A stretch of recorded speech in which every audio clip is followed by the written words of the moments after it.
Viewer discretion is advised. This presentation details a real-life unsolved case involving a deceased person and contains descriptions of a crime scene and autopsy findings that some may find disturbing. Her body was found in a remote Norwegian valley, charred beyond recognition. She was surrounded by a dozen pink sleeping pills, a half-empty bottle of liquor, and the scorched remains of a passport. The initial theory was simple: a tragic suicide. But the autopsy revealed something the fire tried to hide. There was soot in her lungs, meaning she was alive when she was set ablaze. And the pills, while a massive dose, weren't enough to kill her. The real cause of death was a lethal cocktail of poison and carbon monoxide. But there was something else. A mysterious bruise on her neck suggesting a blow or perhaps a fall. This wasn't a simple suicide. This was something far more sinister. And the woman herself? She didn't exist. She had at least 9 different names, 9 different passports, and a trail of lies that stretched across Europe. The labels on her clothes were meticulously cut off. Her fingerprints weren't in any database. For over 50 years, she has been known only by the name of the place where she was found, the Isdal Woman. And the one question that has haunted investigators, a question that points to a dark world of Cold War espionage, is not just who killed her, but who was she really? November 29, 1970. The Isdalen Valley, just outside the city of Bergen, Norway. Locals call it Death Valley. It's a place with a dark history, a grim reputation earned from a string of medieval suicides and hiking accidents in its treacherous terrain. The valley is beautiful, but in a severe, unforgiving way. Jagged rock faces, dense forests, and a silence that feels heavy. It's the kind of place you go to be alone. The kind of place you go to disappear. On this particular Sunday, a university professor and his 2 young daughters were hiking, seeking a bit of fresh air away from the city. As they navigated a less traveled path, a strange, acrid smell hit them. It was the unmistakable odor of something burned. It was out of place. There were no designated campfire spots here. Curiosity piqued, they followed the scent. And then they saw her, tucked between a cluster of large rocks, almost as if she had been deliberately placed there, was the body of a woman. She was lying on her back, her arms raised in a strange boxer-like pose, a grim effect of the fire on her muscles. Her upper body, her face, and her clothes were completely burned. It was a horrifying, surreal sight. The father quickly shielded his daughter's eyes and scrambled to find the nearest police. When the Bergen police arrived, the scene only became more bizarre. This wasn't a typical wilderness death. The woman was positioned in a clearing, but there was no evidence of a campfire. The fire that had consumed her seemed to have been localized entirely to her body. Around her, arranged in what some described as a ritualistic pattern, were several objects. There was a bottle of St. Halvard liqueur, a local Norwegian brand, 2 plastic water bottles, their labels melted, the remains of a packed lunch, a silver spoon, and scattered nearby, a dozen pink sleeping pills of the brand Fenimal. At first glance, it seemed to fit a narrative. A desperate woman travels to a secluded spot to end her life. She takes pills, drinks liquor, and sets herself on fire. A gruesome but contained tragedy. But the detectives on the scene felt a chill that had nothing to do with the Norwegian air. Everything was too neat, yet too strange. Why the bizarre arrangement of objects? Why burn yourself in such a remote place where you might never be found? And most importantly, who was she? Her face was unrecognizable. There was no purse, no wallet, no identification of any kind. The only clue seemed to be the charred remnants of a passport, but it was too damaged to read. The detectives began a painstaking search of the area, combing through every inch of the forest floor. They found a fur hat, which witnesses would later say she had been seen wearing. They found a broken umbrella, but nothing that could give her a name. The body was taken to the Gades Institute for autopsy. The medical examiner, Dr. Torgerson, quickly confirmed the police's unease. While she had consumed a large number of sleeping pills, it wasn't a guaranteed fatal dose. The soot in her lungs was the smoking gun. She had been breathing as the fire burned. She was alive. The official cause of death was a combination of carbon monoxide poisoning from the smoke and intoxication from the barbiturates. But the bruise on her neck remained an unsettling, unanswered question. It couldn't be ruled out that she had been struck, perhaps rendered unconscious, before the fire was started. The case was now officially a homicide investigation. The police were faced with an impossible task: Identify a woman with no face, no name, and no history. They had one crucial piece of evidence that the fire hadn't destroyed: her teeth. Her dental work was unique and highly sophisticated for the time. She had 14 fillings and several gold crowns, indicating a high level of dental care, likely from Central or Southern Europe, or perhaps even South America. The specific techniques used were not common in Norway. This was their first clue that she was a foreigner. But a set of teeth can't give you a name. The investigation was at a dead end. Days turned into weeks. The story of the mysterious Death Valley woman was a local sensation, but police had nothing to go on. They were chasing a ghost. Then they got the break they were waiting for. Almost by accident, a luggage attendant at the Bergen train station remembered the case from the newspapers. He recalled 2 unclaimed suitcases that had been sitting in the station's left luggage office since November 23rd, just days before the body was found. He alerted the police. Detectives rushed to the station. They located the 2 suitcases. They were unlocked. With a sense of nervous anticipation, they opened the first one. Inside, they didn't find a passport or a driver's license. They found something far more perplexing: a collection of clothes, all with their brand labels and laundry tags carefully, precisely cut out. There was a tube of prescription eczema cream, but the label with the doctor's name and the patient's identity had been scraped off. They found a notepad, but the first page had been torn out. There were wigs, several pairs of non-prescription glasses, and a collection of different European currencies. In the lining of the second suitcase, they found the most valuable clue of all: 500 German Deutsche Marks hidden away. This woman was not poor. She was well-traveled, meticulous, and secretive to the point of paranoia. Every item seemed to have been deliberately scrubbed of any identifying information. It was the toolkit of someone who did not want to be found, someone who lived their life in the shadows. But the police did find one mistake, one tiny oversight in her otherwise perfect effort to remain anonymous. Tucked away in the bottom of a shopping bag was a single simple clue: a plastic bag from a shoe store named Oscar Rortvedt, in the city of Stavanger, hundreds of miles south of Bergen. It was a long shot, but it was all they had. The lead investigator called the shoe store. He described the woman from witness reports: elegant, around 30 to 40 years old, dark hair, brown eyes. He asked if anyone remembered selling a pair of blue rubber boots, like the ones found near the body, to a woman matching that description. The owner's son, Rolf, answered the phone, and his memory was crystal clear. He remembered her perfectly. He described her as strikingly beautiful, well-dressed, and speaking English with a strange accent. She had spent a long time in the shop, which was unusual. She seemed to be killing time. He remembered the exact boots she bought, and he gave the police the one thing they had been desperately searching for: the name she had used to check into the nearby hotel St. Svithin, where she had stayed just before her death. The name was Fenella Lork. At last, the Isdal woman had an identity, or so they thought. The problem was, when police ran the name, they discovered it was just as fake as everything else about her. It was an alias, and as they would soon find out, it was just one of many. The shoe store bag hadn't given them her identity. It had unlocked a labyrinth, a web of false names, secret codes, and clandestine meetings that would plunge them headfirst into the shadowy world of the Cold War, where the lines between spy and civilian were dangerously blurred. The woman in Death Valley wasn't just a victim. She was a professional, and her secrets were worth killing for. The autopsy room was cold, sterile, and unforgiving. Here, under the harsh fluorescent lights, the Isdal woman began to give up some of her secrets. The official cause of death was a combination of poisoning from barbiturate sleeping pills and carbon monoxide inhalation from the fire. The pills in her stomach hadn't been fully digested, meaning she was likely alive, though unconscious, as the flames began to consume her. But that wasn't the strangest part. The medical examiner also found a significant bruise on the side of her neck. It could have been from a fall, or from a blow. Was she struck, knocked unconscious, and then arranged in that bizarre pyre? The evidence was ambiguous, a frustrating dance between suicide and murder. Her teeth told another story. She had undergone extensive and expensive dental work, gold fillings and porcelain crowns. The techniques were unusual, not common in Norway or even Scandinavia.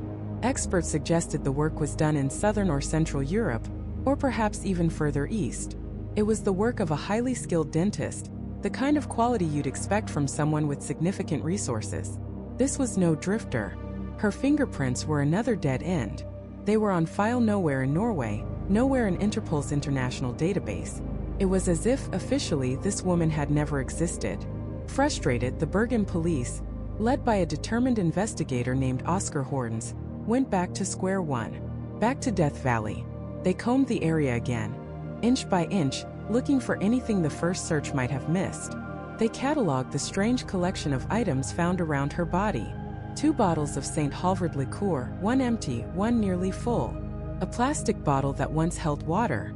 A half-eaten packed lunch of sandwiches. A silver spoon. And crucially, the charred remains of what looked like a passport. The green cover was unmistakable, but the photo and identifying information had been completely burned away. A deliberate act of destruction. Everything about the scene felt wrong. It was staged. The items were arranged too neatly, almost like props in a play.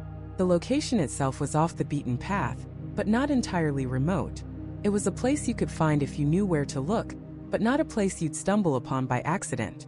It hinted at a rendezvous, a meeting that went horribly wrong. But with who?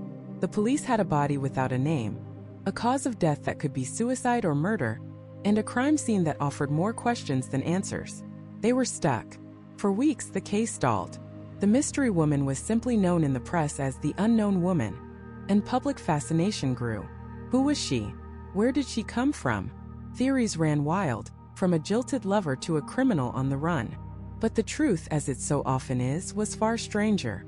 The breakthrough came from a place of last resort for lost things. The luggage storage at Bergen's main railway station. 2 days before the body was discovered, on November 23rd, a woman matching the vague description had checked 2 suitcases into a locker. She had never returned to claim them. After the standard holding period, station employees opened the lockers and found the bags. When news of the unidentified body in Isdalen hit the papers, a sharp-eyed railway worker made the connection. He called the police. When Inspector Horns and his team opened those suitcases, the case exploded. It was like opening a spy's toolkit. Inside the first suitcase they found clothing. Dresses, coats, sweaters. But every single brand label, every identifying tag, had been meticulously cut out. Even the tags on a pair of shoes were scraped off. This wasn't just someone who was price-conscious or disliked scratchy labels. This was a systematic, professional effort to erase any possible link to a manufacturer, a store, or a country of origin. It was the wardrobe of a ghost. Then they found the glasses. Several pairs of non-prescription, plain glass spectacles. A classic disguise. Change your glasses, change your hair, and you become a different person. And speaking of hair, the second suitcase confirmed their suspicions. Tucked away neatly was a collection of high-quality wigs, in different colors and styles. Blonde, brunette, auburn. This woman could alter her appearance at a moment's notice. She was a chameleon, skilled in the art of blending in, of becoming nobody in particular. The contents grew more and more bizarre. They found a tube of eczema cream, but again, the prescription label and doctor's name had been peeled off. There was makeup, but it was a mix of international brands, German, Italian, French, making it impossible to pin her to one location. They found a notepad, a comb, and a purse. And cash. Lots of cash in different currencies. Norwegian kroner, British pounds, German marks, Swiss francs. All in small, untraceable denominations. This was travel money for someone who moved across borders frequently and didn't want to use banks or credit cards. But the most significant discoveries were yet to come. Tucked into the lining of one of the suitcases, police found a simple shopping bag from a shoe store named Oscar Rortvedt, located not in Bergen, but in the city of Stavanger, hundreds of miles down the coast. This was their first real lead, a tangible link to a specific place and time. The owner of the store, when questioned, remembered the woman vividly. He described her as elegant, dark-haired, and speaking English with a strange, hard-to-place accent. She bought a pair of blue rubber boots, the very same brand as the ones found near the body in Death Valley. The timeline was starting to take shape. She had been in Stavanger before traveling to Bergen. The police now had a trail, albeit a faint one. They started checking hotels, guest houses, and ferry manifests, working backward from Bergen through Stavanger and beyond. They were no longer just looking for a missing person. They were hunting for a shadow, a woman who had spent years, perhaps her entire adult life, perfecting the art of invisibility. And then they found the most cryptic clue of all. At the bottom of the second suitcase, beneath the wigs and the foreign currency, was a small spiral-bound notepad. It was filled with page after page of what looked like gibberish. A series of letters and numbers, written in a neat, precise hand. 022018p, 101 in 18p, 22025m. It was a code. The investigator stared at the page. This was no simple diary. This was a ledger of her movements, her contacts, her secrets, all locked away in a cipher. The woman in Death Valley wasn't just hiding her identity. She was recording intelligence. The pieces were finally clicking into place. The cutout labels, the wigs, the multiple currencies, the untraceable dental work, and now a coded notebook. This wasn't a civilian. This was a professional operative. The question was no longer just who she was, but who she worked for. And as the police cryptographers in Oslo began the painstaking work of breaking her code, they had no idea that the secrets hidden in that little notebook would point directly into the heart of the Cold War, revealing a web of espionage, military technology, and international intrigue far more dangerous than they could ever have imagined. The notebook was small, blue, and utterly baffling. To the Bergen police, it looked like gibberish. Page after page was filled with meticulous handwritten lines of code. It wasn't a language they recognized. It wasn't a simple substitution cipher they could crack with pen and paper. It was a chaotic jumble of letters and numbers. M24002S, G13, G14, G15, S28, S30. What did it mean? Was it a diary? A list of contacts? A set of instructions? For days, detectives stared at these cryptic entries, hitting a wall at every turn. The case, which had begun with a body in a remote valley, was now centered on this single inscrutable object. It was the only real link to the Isdal woman's past, and it was a lock without a key. Then a breakthrough. A seasoned detective, poring over the codes for the 100th time, noticed a pattern. The letters weren't random. They often corresponded to days of the week in various European languages. The numbers weren't abstract codes but dates. It wasn't a complex military-grade cipher designed to be unbreakable. It was the opposite. It was a simple, elegant system designed to look like a complex cipher. It was a travel ledger, a spy's diary. Suddenly, the gibberish began to resolve into a coherent narrative. G13, G14, G15 wasn't a secret formula.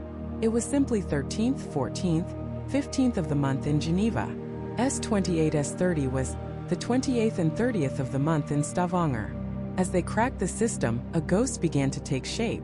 The notebook detailed the Isdal woman's movements across Europe with chilling precision. The timeline was relentless. In just the final months of her life, she had been a phantom, gliding through the continent's grand cities and quiet corners. She was in Paris, then immediately in Hamburg. She moved from Rome to Stockholm, from Basel to Oslo. She never stayed in one place for more than a few days, sometimes just a few hours.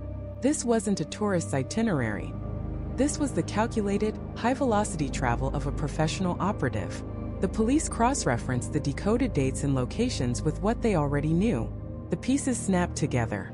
The aliases from the luggage tags, Fenella Lorch, Claudia Tielt, Vera Jarl, Alexia Zarna-Merches, they all started to line up with hotel registrations in the very cities mentioned in the notebook. She would check into a hotel in Paris as Genevieve Lancier, and the notebook would have an entry for Paris on that exact date. She would leave for Norway, and the notebook would track her arrival in Stavanger, where she registered as Alexia van der Leck. She was a chameleon, shedding identities as easily as one changes a coat, and this notebook was her logbook, the secret record of her many lives. But why this frantic travel? What was she doing? The answer, or at least the first terrifying hint of it, came from Stavanger. The notebook showed she had spent significant time there. When police investigated, hotel staff remembered her. They remembered her well. She was elegant, spoke multiple languages, including German and French, and kept to herself. But she wasn't always alone. Witnesses recalled seeing her in the company of two men, described as being South American or Mediterranean in appearance. But it wasn't who they were that was interesting, it was what they were doing in Norway. This was 1970, the height of the Cold War. The world was a chessboard, and Norway, a founding member of NATO, was a critical square, sharing a long icy border with the Soviet Union. And in the coastal city of Stavanger, the Norwegian military was conducting top-secret tests. They were developing a revolutionary piece of military hardware, a brand new anti-ship missile. It was small, agile, and could fly just above the waves, making it nearly invisible to enemy radar. It was a game changer, a weapon that could alter the balance of naval power in the North Atlantic. Its code name was the Penguin. The Isdal Woman was seen in Stavanger, meeting with foreign nationals, at the precise time and in the precise location where the Penguin missile trials were taking place. This was no longer a missing persons case. This was no longer a simple murder investigation. The Bergen police had stumbled out of their jurisdiction and into the shadowy world of international espionage. The Isdal Woman wasn't just a mysterious victim. She was a potential spy, caught in a high-stakes game of technological theft. Was she buying secrets? Selling them? Was she an agent for NATO or for the Warsaw Pact? Or was she a freelancer playing both sides against the middle? The local police, realizing they were in over their heads, did what they were supposed to do. They notified the national authorities. They handed over their findings to Norway's Police Security Service, the PST, the nation's equivalent of the FBI or MI5. It was the PST's job to handle matters of national security, counterintelligence, and espionage. The Bergen detectives expected collaboration, a pooling of resources to finally unmask this woman and her killer. Instead, they got a wall of silence. Almost immediately, the investigation changed. The PST took control. Key pieces of evidence, like the suitcases and the notebook, were requisitioned for further analysis and were never seen by the local police again. Lines of inquiry that pointed towards the military, towards the Penguin missile tests, were quietly shut down. When local detectives tried to follow up on leads related to her international travel, they were told to stand down, that it was now a matter for the security services. The flow of information, which had just started to become a torrent, was cut off at the source. The Bergen police, who had worked tirelessly to give this unknown woman her name back, were effectively being sidelined from their own investigation. They were being treated not as partners but as a potential leak. It became chillingly clear that the Isdal Woman wasn't just a secret from the public. She was a secret that the government wanted to keep from its own people, including its own police force. They had peeled back a single layer of the mystery only to find that it was protecting something far larger and more sensitive. They weren't just hunting a killer anymore.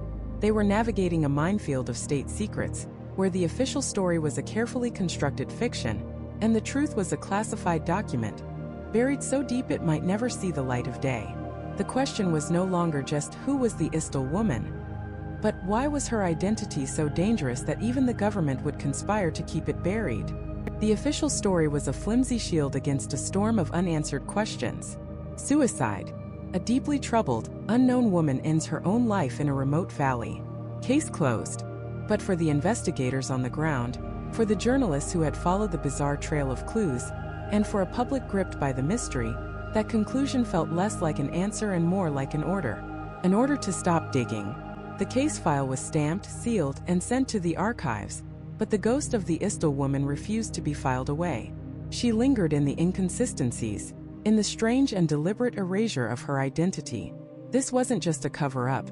It was a masterclass in making a person disappear, not once but twice.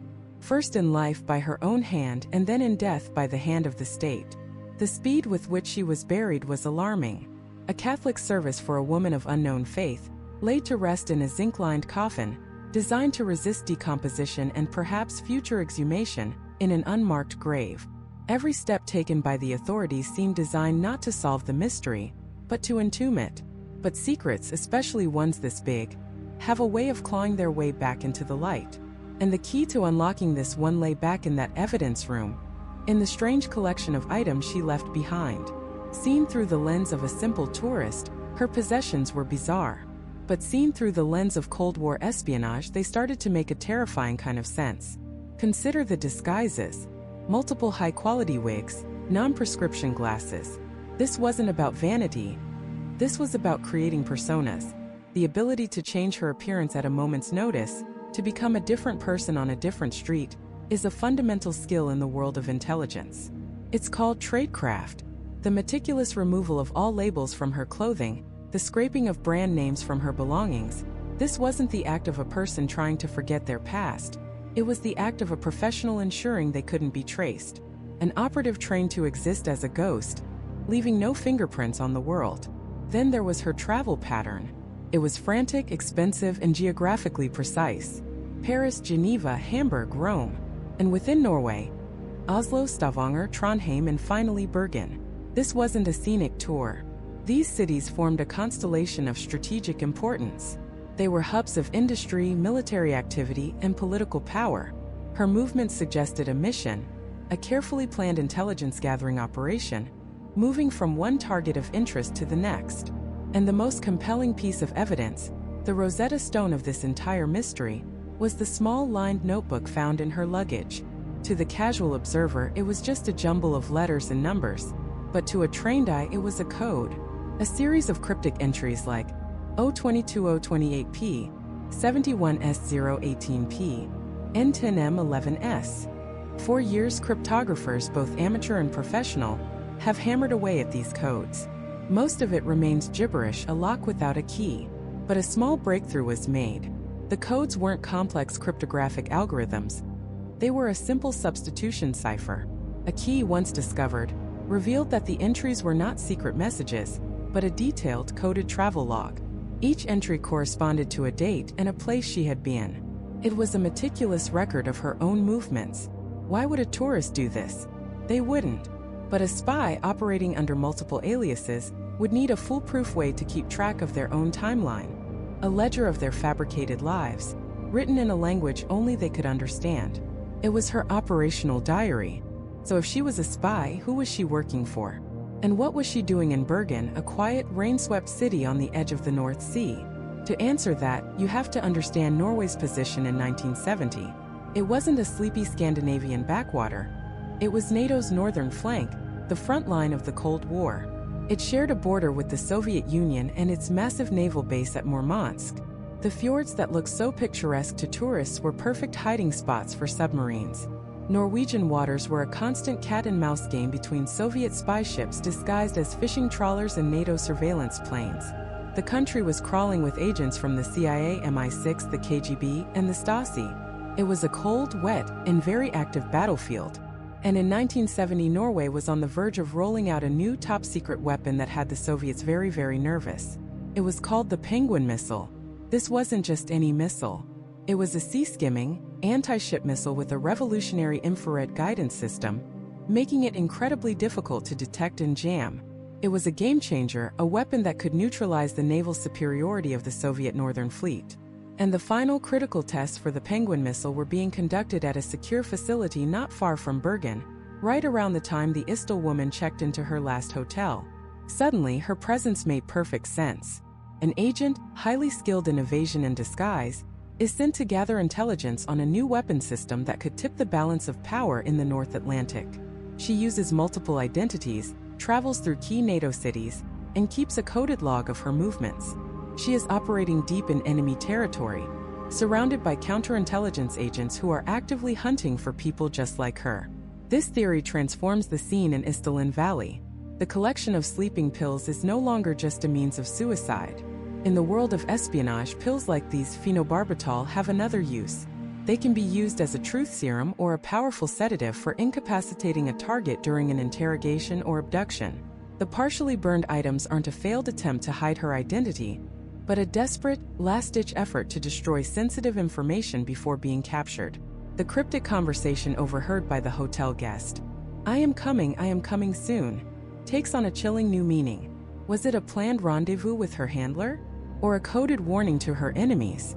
If she was a spy, then her death wasn't a suicide. It was an execution, a professional hit, carried out by an opposing intelligence agency that had compromised her network, discovered her mission, and silenced her permanently. And if that's true, the Norwegian government's reaction, the rushed investigation, the classified files, the unmarked grave, wasn't about incompetence. It was about fear. Admitting that a foreign spy had been hunted down and murdered on their soil by another foreign power would have created a massive international incident. It was easier and safer to call it a suicide, bury the body, and make the whole problem disappear. The spy theory fits the facts better than any other. It explains the disguises, the coded notes, the travel patterns, and the motive for a cover-up. But it also opens up a whole new set of questions. If she was a spy, which country did she work for? The sophisticated nature of her operation led many to suspect she was from a major intelligence service. Was she KGB trying to steal NATO secrets? Or was she from a Western agency, perhaps Mossad as some have theorized, involved in a clandestine exchange of technology?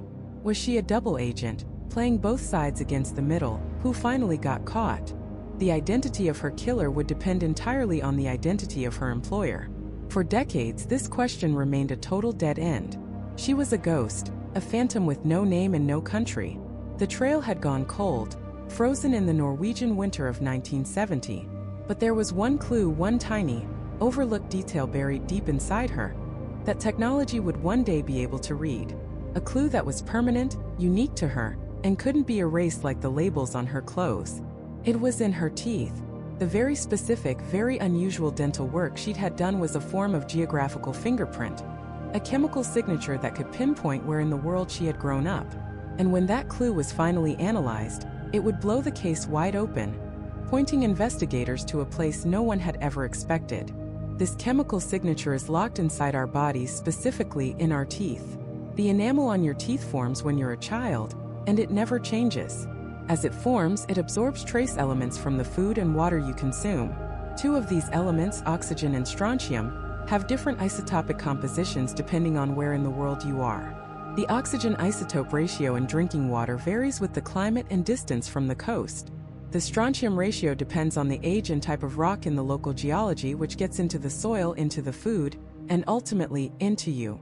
By analyzing the specific isotopic ratios in the Isdal woman's teeth, scientists could create a map, not of where she had been, but of where she had become, where she had spent her formative years. It was a technique that felt like science fiction in the 1970s, but by the 2010s it was a powerful tool in forensic science. When a sample from the Isdal woman's jaw was finally sent for analysis, investigators in Norway held their breath. For nearly 50 years, the prevailing theory was that she was from somewhere in Central or Southern Europe. Her appearance, her supposed use of French and German, all pointed to a region like Belgium, France, or maybe Switzerland. They expected the results to confirm this, to finally narrow the search from an entire continent to a specific country or region. The results came back, and they were baffling. The lab technicians recalibrated their equipment and ran the tests again because the numbers just didn't seem right. The isotopic signature in her teeth did not match France. It didn't match Belgium. It didn't match anywhere they had initially suspected. Instead, the analysis suggested that the Isdal woman had spent her childhood in or near the city of Nuremberg, Germany. But that wasn't all. The data also suggested that she had likely moved west towards the Franco-German border region, either just before or during her teenage years. Suddenly, the entire context of the case shifted. This wasn't just any location. In the thick of the Cold War, Nuremberg wasn't a sleepy Bavarian city known for gingerbread and Christmas markets. It was the headquarters for the U.S. Army's V Corps. It was a nerve center of NATO operations and a hotbed of intelligence and counterintelligence activity, crawling with agents from the CIA, the KGB, and the Stasi. The Franco-German border was another critical frontier, the very front line of the Iron Curtain. For the woman in the Ice Valley to have grown up in the shadow of this clandestine world was, to say the least, highly suggestive. It didn't prove she was a spy, but it placed her for the first time directly on the chessboard of the Cold War. This revelation sent investigators scrambling back to the original evidence, looking at it through this new, chilling lens. They went back to the 2 suitcases discovered at the Bergen train station. And the contents, or rather the lack of contents, started to tell a different story. It wasn't just that she was traveling light. It was that every single item seemed to have been systematically sanitized. Think about your own luggage. The clothes you wear have labels. The shampoo bottle has a brand name. The tube of toothpaste has the manufacturer's logo. Your hairbrush, your makeup, your shoes, they all carry tiny markers of their origin, of your identity. In the Isdal woman's suitcases, all of these markers had been deliberately and meticulously removed. The labels on her clothing had been snipped off with precision. The brand names on her cosmetic bottles were scraped away. Even the labels on the suitcases themselves were gone. This wasn't the act of a person seeking a bit of privacy. This was the work of someone with training in counter-surveillance. This was tradecraft. Someone who knew that a simple clothing label could be traced back to a specific shop in a specific city, creating a breadcrumb trail that could lead right to their door. She was a ghost, actively erasing her own past as she moved through the present. The only item that seemed to offer a personal touch was a single unbranded notepad. And inside that notepad was the most tantalizing clue of all. A series of handwritten entries, a cryptic code that had stumped investigators for decades. It was a sequence of letters, numbers, and more letters. M24S18O, V11S9L, O22S7N. It looked like nonsense, a random jumble. Was it a cipher? A secret message for a handler? Was it the key to a dead drop or the combination to a safe? Police cryptographers worked on it but got nowhere. The code was too short, too random. There was no discernible pattern. For years, the code remained one of the case's most baffling enigmas. But as investigators re-examined everything in light of the spy theory, a Norwegian intelligence analyst had a breakthrough. He realized everyone had been overthinking it. It wasn't a complex cryptographic cipher. It was something far simpler and in its own way far more revealing. It was a shorthand for her travels. Let's look at that first entry again. M24S18O. The analyst realized the letters corresponded to city names she had visited, and the numbers were the dates she was there. But she wasn't using the first letter of the city. She was using a simple substitution, possibly based on the way she pronounced them or a system only she understood.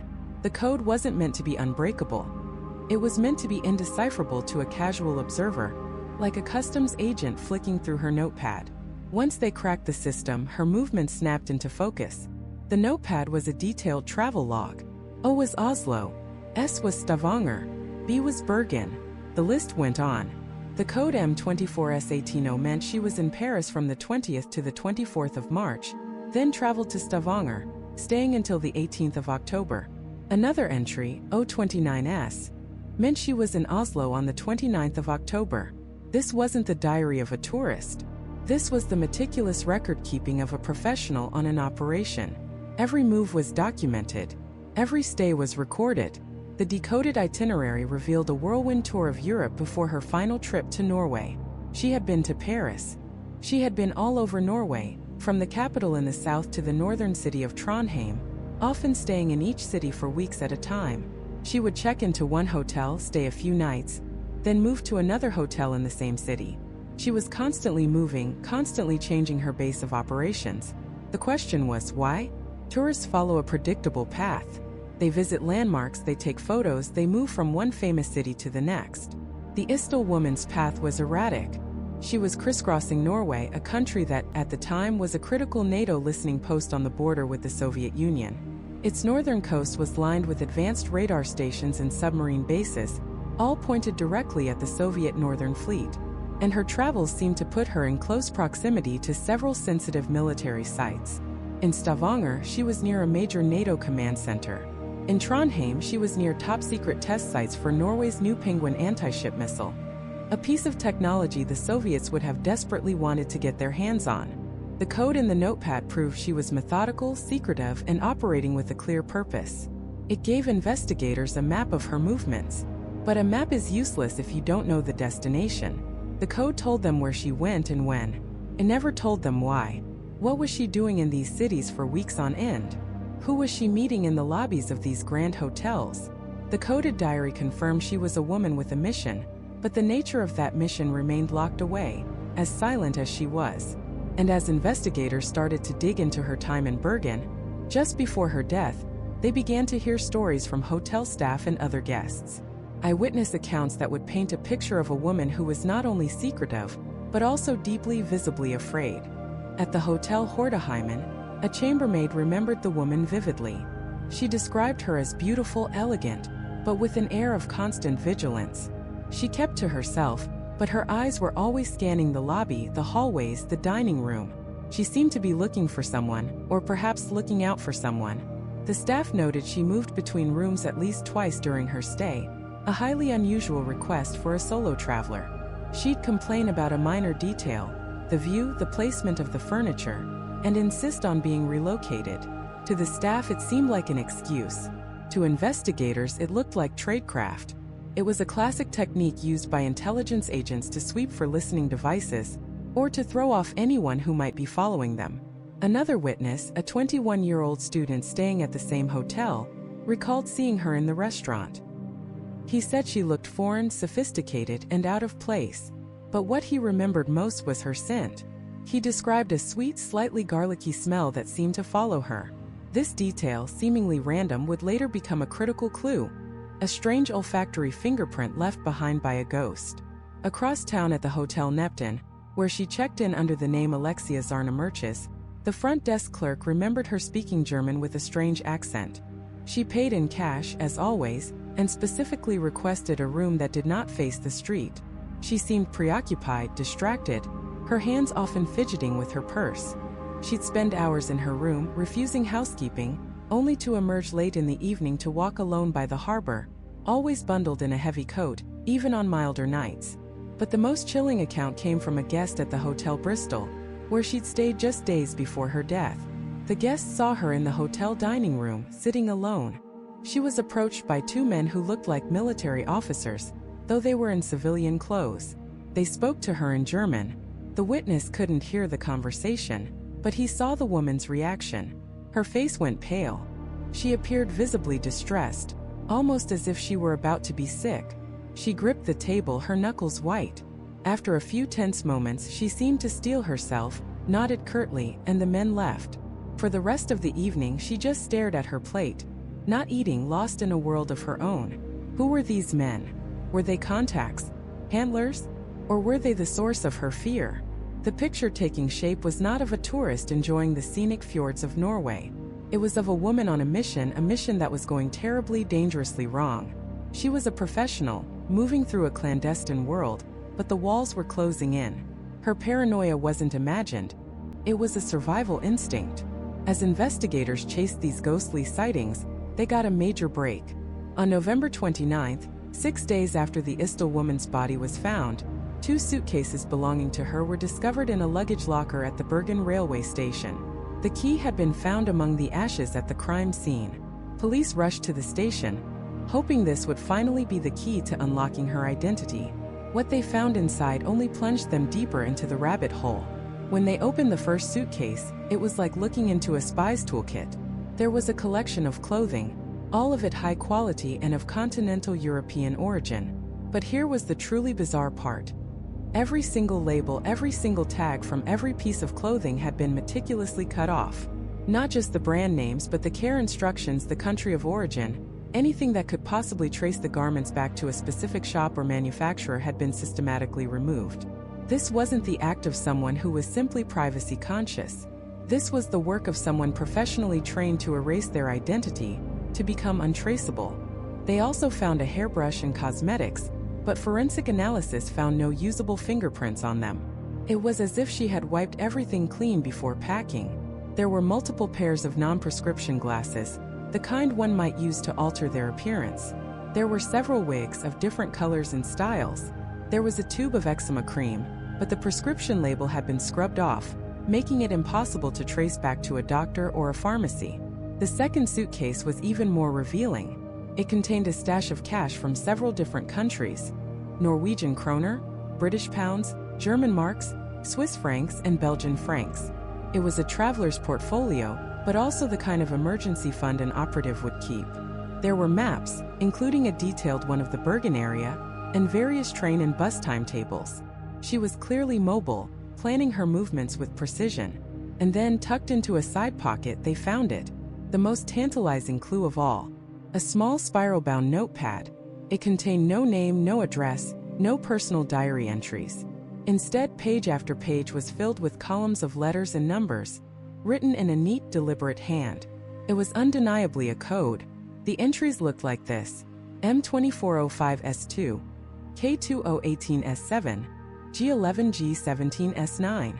It was a complex series of alphanumeric sequences. To the investigators, it was gibberish. But it was organized, structured gibberish. It had a pattern, a rhythm. They immediately suspected it was a record of her movements, a coded travel log. Perhaps the letters represented cities, and the numbers represented dates. For example, M24 could mean Madrid 24th. 05 could be Oslo 5th. S2 could be Stavanger 2nd.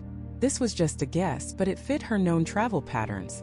If they could crack this code, they could retrace her steps across Europe. They could figure out where she'd been, who she might have met, and maybe, just maybe, where she came from. The notepad was a Rosetta Stone for the Isdal woman's secret life. It was cold, hard proof that this was no ordinary person. Tourists don't remove the labels from their clothes. Tourists don't carry a collection of wigs and disguised glasses. And they certainly don't keep their travel diaries in a complex alphanumeric code. The discovery of the suitcases fundamentally changed the investigation. This was no longer just a missing person case or a simple suicide. The evidence screamed espionage. They were dealing with a professional, someone trained in the arts of deception and evasion. The Cold War was raging, and Norway, as a founding member of NATO sharing a border with the Soviet Union, was a hotbed of intelligence activity. Bergen itself was a critical naval base, a prime target for Soviet surveillance. Could the Isdal woman have been an agent for the KGB? Or perhaps the Stasi, East Germany's notorious secret police? Was she gathering intelligence on Norwegian naval movements? Or was she something else entirely? A Mossad agent, as some later theorized, tracking fugitive Nazi war criminals who had found refuge in Europe or South America. Or maybe she was a double agent, playing both sides, whose luck had finally run out. The coded notebook was their best hope of an answer. As forensic teams and cryptographers began the painstaking work of deciphering her secret language, the police focused on one other strange item from the suitcases. A simple shopping bag from a local Bergen shoe store called Oscar Rortvedt. It was the only item with a clear local connection. It was a thin thread, but in a case this cold, it was all they had to pull on. They decided to pay the shoe store a visit, hoping to find someone, anyone, who remembered the woman with the watchful eyes and the secret past. The small shoe store in Stavanger was unremarkable, one of dozens just like it across Norway, smelling of leather and rubber polish. For the Bergen detectives, it felt like a long shot. They presented the blue galoshes to the aging owner. He turned them over in his hands, his brow furrowed. He recognized the brand, of course, Kalashok, a popular Finnish make, but he sold hundreds of pairs. He couldn't recall a specific customer from over a year ago. It was a dead end. But as the officers were about to leave, a younger man emerged from the back room, wiping his hands on a rag. It was the owner's son, Rolf. He had been working in the shop as a teenager back in 1970. He looked at the boots, then at the detectives, and a flicker of recognition crossed his face. He remembered. He remembered the woman. Not because of the boots themselves, but because of her. She wasn't a local. He could tell immediately. She had an air about her, a quiet intensity. She spoke English, but with an accent he couldn't quite place. German, maybe? French? It was hard to say. She was well-dressed, elegant, but seemed out of place buying simple, practical rubber boots. He recalled how she'd carefully examined them, asking about their durability, their grip. It was an unusually technical line of questioning for a fashion item. She seemed less concerned with how they looked and more with how they would perform. Rolf remembered her paying in cash, her movements precise and economical. She didn't chat. She didn't smile much. She just conducted her business and left. But what stuck with him most were her eyes. They were watchful, constantly scanning, as if she were assessing everyone and everything in the small shop. He had the distinct feeling that she was observing him far more closely than he was observing her. The memory was so vivid, so peculiar, that it had stayed with him all this time. This was the breakthrough the police had been desperate for. For the first time, they had a living witness who had interacted with the Isdal woman. They had a face to go with the mystery. Working with Rolf and cross-referencing his memory with the hotel staff who had briefly seen her, police artists created a composite sketch. It depicted a woman in her late 30s or early 40s, with a broad, calm face, dark eyes, and a sensual mouth. She was described as being around 5 feet 4 inches tall, with a graceful, almost dancer-like posture. She was attractive, but not in a way that screamed for attention. She was the kind of person who could blend into a crowd, who you might see but not truly notice. The perfect ghost. This sketch was their new master key. It was printed in newspapers and broadcast on television across Norway, and then through Interpol across Europe. Police took the sketch and went back to every hotel she was thought to have stayed in and dozens more. And now, with a face to jog their memories, the floodgates opened. Hotel clerks, porters, and maids who had previously drawn a blank suddenly remembered the quiet, elegant woman. And as they did, a dizzying web of deception began to unravel. It turned out she hadn't just used 1 or 2 false names. She had used at least 8. In Bergen, she was Fenella Lork. In Oslo, she was Claudia Tielt. In Trondheim, she was Vera Jarl. In Stavanger, where she bought the boots, she was Alexia Zarna Merches. The list went on. Claudia Nielsen, Genevieve Lancier, Elizabeth Lienhofer. Each identity was accompanied by a different passport, all fake but expertly crafted. She was a phantom, shifting her identity as easily as she changed her clothes. And she changed her appearance too. Witnesses reported seeing her with different hair colors and styles. This explained the wigs found in her luggage. One day she was a brunette businesswoman in Oslo, the next a blonde tourist in the fjords. She was a chameleon, meticulously managing her cover. Her movements were just as calculated. Police mapped her travels in the weeks leading up to her death. She moved constantly, taking trains and coastal steamers, hopping from city to city. Paris to Stavanger, Stavanger to Bergen, Bergen to Trondheim, then back down to Oslo and finally back to Bergen for the last time. She never stayed in one place for more than a few days. She always paid in cash, usually in advance. She never left a forwarding address. She never made a phone call from her room. She was a professional, operating with a level of discipline and tradecraft that screamed intelligence work. The police now had a pattern, a ghost's itinerary, but it only raised more questions. What was the purpose of this frantic, clandestine tour of Norway? Was she a courier passing information? Was she meeting contacts? Or was she running from someone? The sheer number of aliases suggested she was trying to shake a tail, to become impossible to track. But who was tracking her? The most tangible evidence they had, besides her burned body and scattered belongings, were the hotel registration cards she had filled out at each location. Under Norwegian law at the time, all hotel guests had to fill out these forms with their name, nationality, passport number, and signature. She had filled out a form for every one of her false identities. Investigators gathered them all. A stack of paper documenting a life of lies. They laid them out side by side. Fenella Lork, Vera Jarl, Claudia Tielt. Different names, different passport numbers, but one crucial link. The signature. They brought in the country's top handwriting experts. The analysts studied the loops, the slants, the pressure of the pen on the paper. Their conclusion was immediate and unanimous. All the forms had been signed by the same person. This confirmed that one woman was behind all these identities. But their analysis went deeper, revealing something far more unsettling. The handwriting itself was strange. It wasn't natural. It was stylized, almost like a font, with flourishes and connections between letters that were highly unusual. The experts noted that it looked like a script someone would learn in a specific type of school, perhaps in Belgium or France decades ago. It was a formal, almost calligraphic style that had fallen out of fashion. But there was another possibility, a much darker one. The peculiar uniform style could also be the product of training. The kind of training given to intelligence agents, who were taught a standardized cover script to make their writing difficult to trace back to their native language or personal habits. It was a way of creating a written identity that was as fabricated as the name on the passport. Her handwriting wasn't just a signature. It was part of her disguise. This single clue changed the entire complexion of the case. The police weren't just hunting for the identity of a mysterious tourist who died under strange circumstances. They were now facing the very real possibility that the Isdal Woman was a professionally trained operative, a spy, caught in the shadowy battleground of the Cold War. And if she was a spy, her death wasn't a suicide or a tragic accident. It was an execution. The question was no longer just who she was, but who she worked for.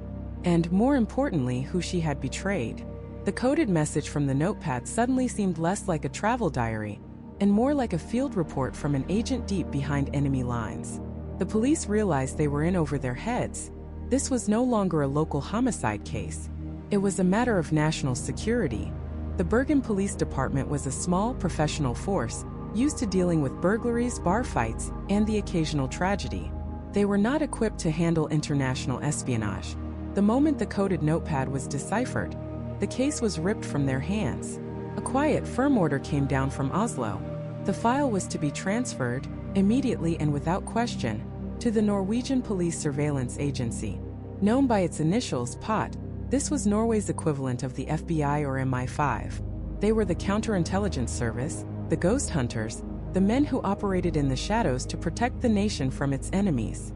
And in 1970, Norway had enemies. To understand the sheer panic this case must have caused, you have to understand where it happened and when. Norway in 1970 wasn't just a peaceful land of fjords and mountains. It was the northern flank of NATO, a frontline state in the Cold War, sharing a long, tense border with the Soviet Union. The city of Bergen wasn't just a picturesque tourist town. It was a critical deepwater port, a vital naval base for NATO warships and submarines patrolling the North Atlantic, hunting for their Soviet counterparts. This was the high-stakes chessboard of the Cold War, and a mysterious unidentified woman with fake passports, coded messages, and a network of disguises had just turned up dead on Bergen's doorstep. This wasn't just a body. It was a security breach of the highest order. The POT agents who took over the investigation weren't looking for a killer. They were looking for a spy ring. They saw the Isdal Woman not as a victim, but as a player in the great game. Her meticulously planned movements, her use of aliases, her ability to blend in and pay for everything in cash. This was classic tradecraft. This was the work of a professional. The question was, who's professional? The most obvious suspect was the KGB. The Soviet Union's infamous intelligence agency had a long and bloody history of operating in Scandinavia. They had networks of informants, sleeper agents, and illegals, deep cover agents living under false identities. Was the Isdal Woman one of them? The coded notepad certainly fit the profile of a number station transmission schedule, a way for an agent to receive instructions via shortwave radio. Her travels through Europe could have been a series of meetings with handlers or other agents in her network. Perhaps her mission was to gather intelligence on the NATO naval base in Bergen, to map its defenses, identify key personnel, or track the movements of nuclear submarines. Or maybe she was involved in something even more advanced.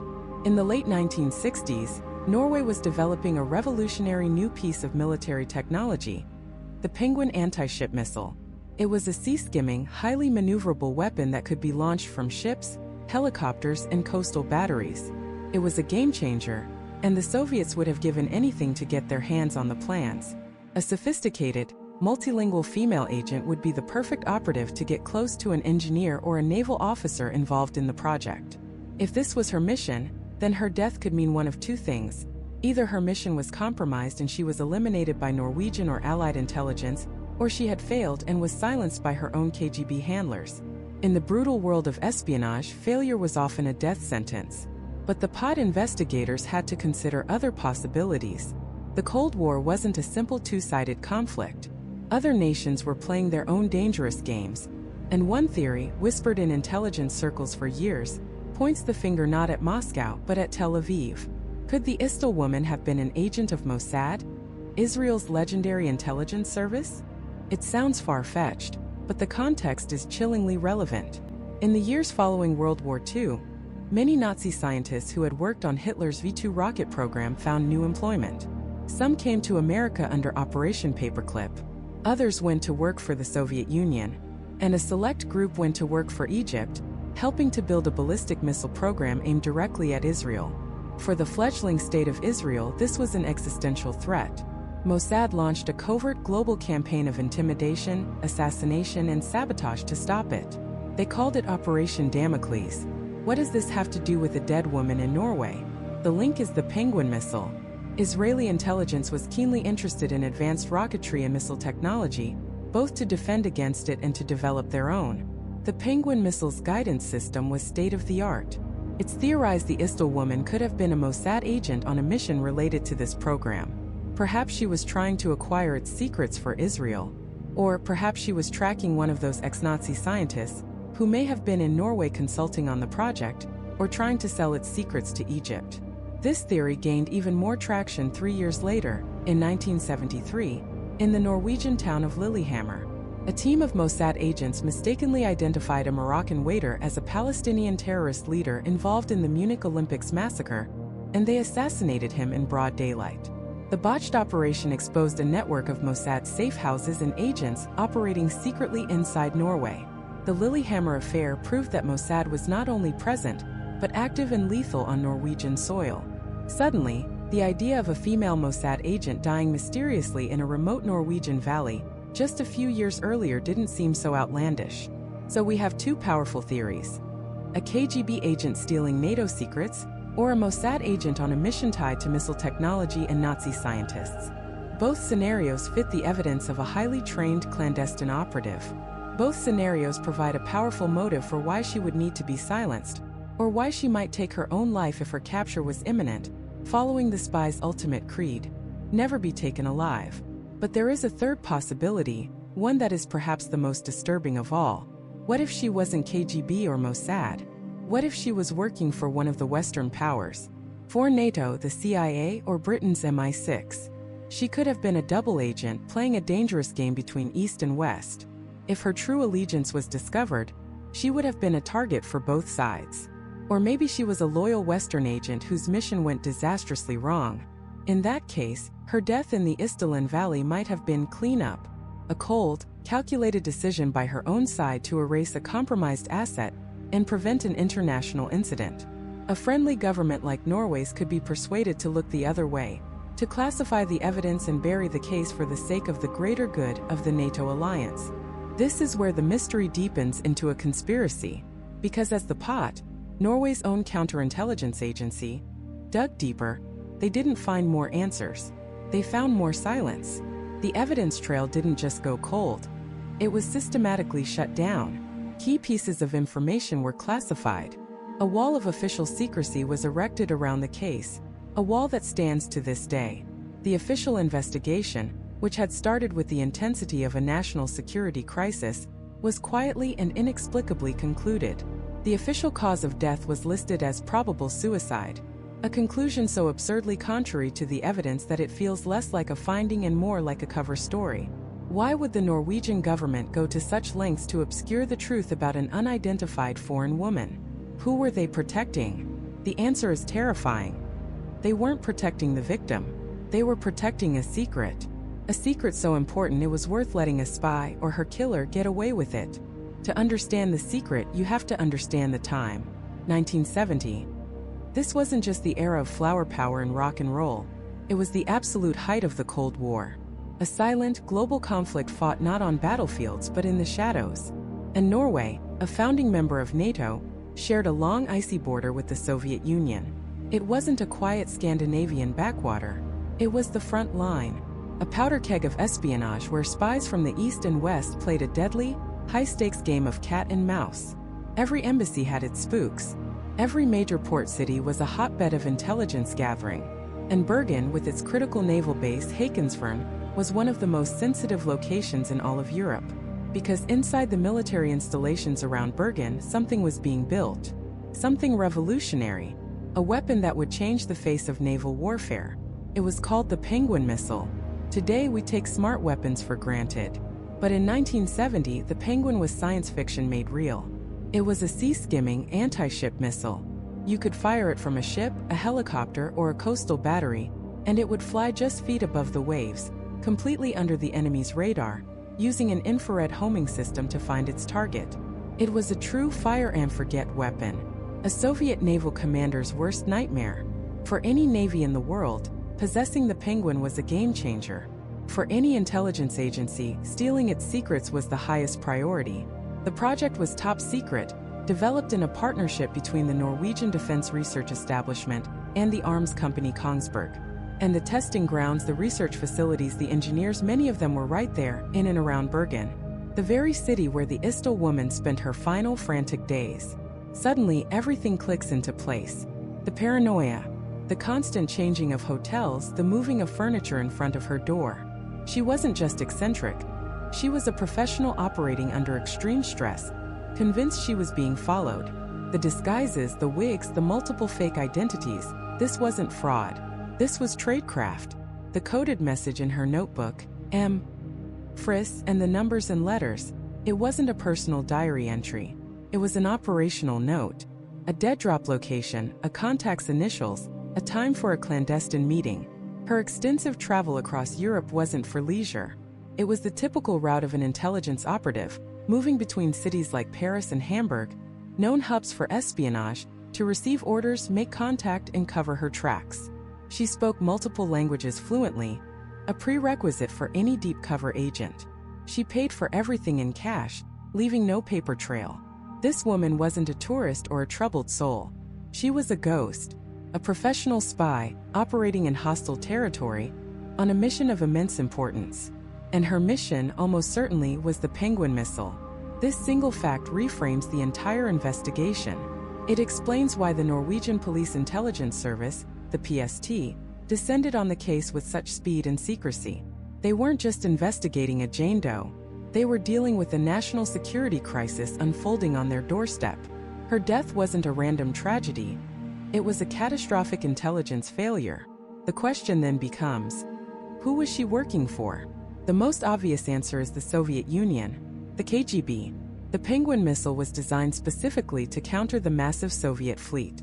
Stealing its guidance technology would have been a monumental coup for Moscow.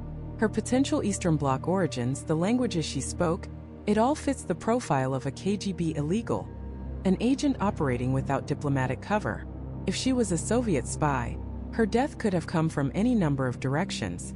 Perhaps her mission was compromised, and her own side eliminated her to prevent her from being captured and talking.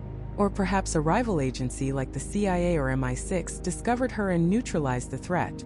But there's another, more tantalizing possibility, one that a number of investigators and journalists now consider to be the most likely. What if she wasn't working for the Soviets? What if she was working for Israel? In the late 1960s and early 70s, Israel was surrounded by hostile nations and fighting for its survival. It was desperate to acquire advanced military technology by any means necessary, and the Mossad, Israel's legendary intelligence agency, was the best in the world at getting it. They had a long history of covert operations in Europe to acquire weapons technology, and the Penguin missile, a weapon perfect for defending a small nation's coastline against a superior naval force, would have been at the very top of their shopping list. This theory explains some of the inconsistencies. The Isdal Woman's appearance was described by many as Mediterranean or Middle Eastern. Her tradecraft was incredibly sophisticated, a hallmark of the Mossad. And Israel, while not an official enemy of Norway, was known for playing by its own rules. If a Mossad operation to acquire Penguin secrets went sideways on Norwegian soil, it would create a massive diplomatic incident between two friendly, but secretive, nations. And this is where the cover-up makes perfect, terrifying sense. Let's play out the scenarios from the perspective of Norwegian intelligence. Scenario 1: she's a Soviet spy. Her presence alone this close to your most secret project is a disaster. It means your security is a sieve. If she was killed by a Western agency on your soil, you can't admit it. It exposes a secret war your allies are fighting in your backyard. If she was killed by her own people, you still can't admit it because it reveals to the world that the KGB is running circles around you. Scenario 2: she's a Mossad agent. This is even worse. You can't accuse a friendly nation of espionage. The diplomatic fallout would be catastrophic. It would damage relationships with Israel and, more importantly, with Israel's most powerful ally, the United States. In every single scenario, the truth is poison. Admitting that a foreign spy, regardless of her allegiance, was operating freely and was then murdered, or forced into suicide, on your watch is an admission of complete and utter failure. Tells your enemies you are weak. Tells your allies you are incompetent. It jeopardizes the multi-billion-dollar Penguin missile project and your standing within NATO.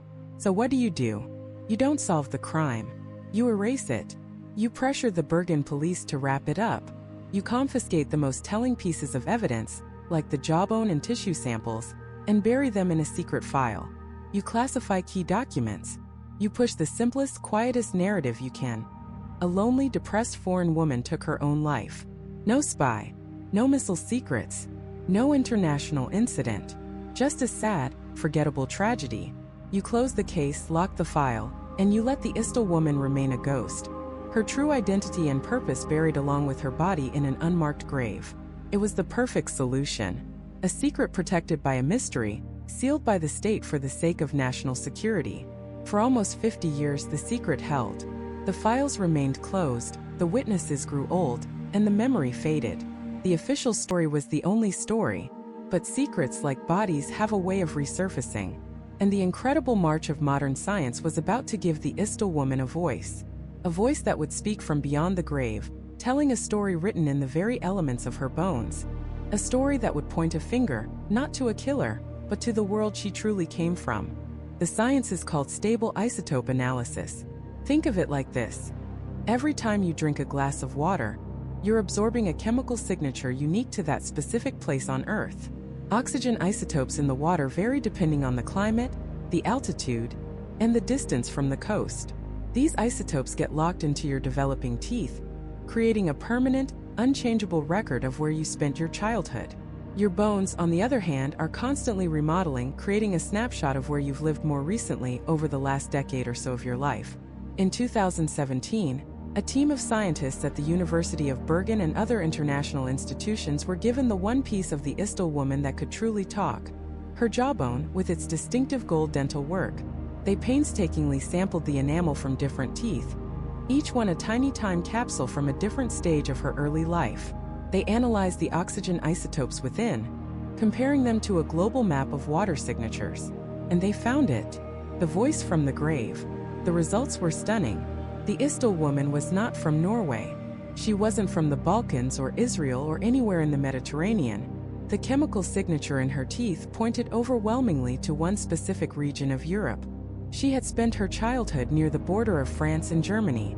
Specifically, the area around Nuremberg, Germany was a very strong match. This wasn't a guess. It was written in her body. She was a child of post-war Germany, likely born around 1930, growing up amidst the ruins and the rising tensions of a continent being torn in two. But that's not all. The analysis of her bone tissue told the story of her later life. The isotopes there showed a distinct shift, indicating she had moved from her childhood home. The data suggested a move eastward, perhaps into East Germany or Central Europe. The girl from the Franco-German border had, at some point before her death, relocated into the heart of the Cold War's front line. Suddenly, everything clicks into place. The pieces of the puzzle, scattered for half a century, begin to snap together. A woman born in Germany who later moves east. A woman who speaks German, French, and English. A woman traveling on sophisticated fake passports, using codes, disguises, and clandestine methods to cover her tracks across Europe. This is no longer the profile of a simple tourist or a troubled civilian. This is the textbook profile of an intelligence operative, trained and deployed by a state-sponsored agency. Let's re-examine the evidence through this new lens. The note found in her luggage, 028-55 AS. Could AS stand for Agent Secret? Or perhaps a designation within an agency? The list of places she'd been: Paris, Hamburg, Rome, Stockholm. It's a grand tour of Cold War capitals and strategic ports. The wigs, the non-prescription glasses, the coded messages. These are the tools of the trade. The tradecraft of a spy. The location of her death, Bergen, Norway, becomes critically important. In 1970, Norway was a key NATO member, a listening post on the Soviet Union's northern flank. And at that exact time, Norway was testing the new Penguin missile, a highly advanced anti-ship weapon that would have been of immense interest to the Warsaw Pact. Agents from the East German Stasi and the Soviet KGB were known to be highly active in Norway, trying to steal Western military secrets. So, let's build the most likely story based on everything we now know. A young girl is born in Germany around 1930. She grows up intelligent, multilingual, and is eventually recruited by an intelligence service, most likely the Stasi, East Germany's infamous secret police. She is trained in espionage, given multiple identities, and taught how to move through Europe like a ghost. Her mission in late 1970 is to travel to Norway to gather intelligence, perhaps on the Penguin missile trials, or to meet with an asset. She uses her well-rehearsed cover as a wealthy, eccentric traveler. But something goes terribly wrong. Was she compromised? Did a rival agency like the CIA or MI6 discover her identity? Was her death a wet-op? A targeted assassination designed to look like something else? This would explain the brutality mixed with the bizarre staging. The carbon monoxide poisoning could have been forced, the scene arranged to look like a suicide. Removing her fingerprints and all identifying marks is standard procedure for eliminating a rogue agent and erasing any connection to their sponsoring nation. Or consider another, even darker possibility. What if her own agency turned on her? In the paranoid world of espionage, a double agent is the ultimate threat. If the Stasi suspected she was compromised or planning to defect, they would not hesitate to neutralize her. Her own handlers could have ordered her death, sending a team to clean up the mess and ensure she could never talk. This would explain the efficiency and professionalism of the cleanup. They knew exactly what to remove because they had created the identity in the first place. And then there is the third option, the one that is perhaps the most tragic. The suicide theory. For a trained operative, capture is a fate worse than death. If she knew her cover was blown, if she was cornered with no way out, suicide might have been her final act of duty or desperation. A way to protect her network, her secrets, and her country. The cocktail of sleeping pills, the remote location, the fire to destroy evidence. It could all be the final desperate act of a soldier in a war fought from the shadows. We will likely never know which of these scenarios is the truth. The Norwegian police, perhaps under pressure from their own intelligence services who didn't want a public scandal involving international espionage, officially closed the case. The files were stamped suicide, and the Isdal woman was buried in an unmarked zinc coffin, a Jane Doe forgotten by the state. But she was not forgotten by the people. For decades, her story has haunted Norway and the world. It's a story that speaks to the profound human cost of the Cold War. A conflict that created countless ghosts, men and women who gave up their names, their families, and ultimately their lives for a cause, only to be erased from history. Today, the investigation continues, driven not by police, but by journalists, scientists, and a global community of web sleuths. Her DNA has been sequenced, and the search is on to find a genetic relative, to finally match her profile to a family tree. A forensic artist has used the isotope data and skull analysis to reconstruct her face, giving us a haunting, lifelike image of the woman behind the mystery. She looks at us from across the decades, her expression calm, her eyes knowing. She has a high forehead, a steady gaze, and the faint, knowing smile of someone who carried the weight of the world on her shoulders. The Isdal woman's case is more than just an unsolved mystery. It is a chilling monument to the secret history of the 20th century. She is the unknown soldier of the Cold War. She was not just a body found on a hillside. She was a person, a daughter, a woman with a past, who was caught in the unforgiving machinery of global conflict. Her identity was systematically destroyed, first by her handlers and then by her killers. But they failed to destroy her story, and in the end, that may be the only justice she ever gets. Her name is lost to the silence of the valley, but her voice, pieced together from isotopes and evidence, echoes louder than ever, a permanent, chilling reminder of the secrets that lie just beneath the surface of our world, and the ghosts that forever walk the frozen landscapes of the Cold War.